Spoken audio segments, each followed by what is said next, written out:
கர்த்தராகிய இயேசு கிறிஸ்து நாமத்தில் உங்கள் அனைவருக்கும் வாழ்த்துக்கள். இந்த நாளுக்கு நான் உயிருள்ள வார்த்தை எபிரெயர் 13:6. கர்த்தர் எனக்கு சகாயர், நான் பயப்படேன். கர்த்தர் உங்களுக்கு சகாயர், நான் பயப்படேன். அதாவதுங்க, இன்றைக்கி அநேகர் பயந்து கொண்டு இருக்கிறாங்க. எதிர்காலத்தை குறித்து பயப்படுறாங்க, பிள்ளைகளை குறித்து பயப்படுறாங்க, திருமண காரியத்தை குறித்து பயப்படுறாங்க. அதனால் கர்த்தர் சொல்கிறாரு, நாளைய தினத்தை குறித்து நீங்கள் கலங்க வேண்டாம். நான் உனக்கு சகாயம் பண்ண போகிறேன், ஏன் பயப்படுறேங்கிறார். நான் உனக்கு அற்புதம் பண்ண போகிறேன், ஏன் பயப்படுறேங்கிறார் ஏசப்பா. அதனால் கர்த்தரை எனக்கு சகாயர், நான் பயப்படுறேன். எந்த மனுஷனும் உங்களுக்கு ஒன்றும் செய்ய முடியாது.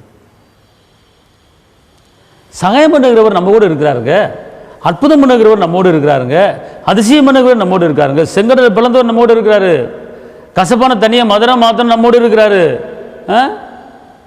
ஏன் பயப்படுறோம்? ஏன் பயப்படணுங்கிறேன். காடைகளை வர வச்சவர் நம்மோடு இருக்கிறாரு, மன்னவை வர வச்சவர் நம்மோடு இருக்கிறாரு, 5:2 மணி பெருகு பண்ணவர் நம்மோடு இருக்கிறாரு, 10 குஷ்டங்களை குணமாக்குறவர் நம்மோடு இருக்கிறாரு, செத்த பிரேதங்களை உயிரிழப்பு நம்மோடு இருக்கிறார். அவர் நமக்கு சகாயராக இருக்கும்போது ஏன் பயப்படணும்? எந்த மனுஷனுக்கு ஏன் பயப்படணும்? நம்ம ஒன்றும் அடிமைத்தனத்தின் ஆவியை பெறலாங்க. அப்பா பிதாவை என்று கூப்பிட பண்ணுகிற புத்திர சுவீகரத்தின் ஆவியை பெற்றிருக்கிறோம். தைரியமாக இருங்க. இன்றைக்கி உண்டான தேவைகள் கர்த்தர் உங்களுக்கு சந்திக்க போகிறார். இன்றைக்கி உங்களுக்கு சகாயம் பண்ண போகிறார்.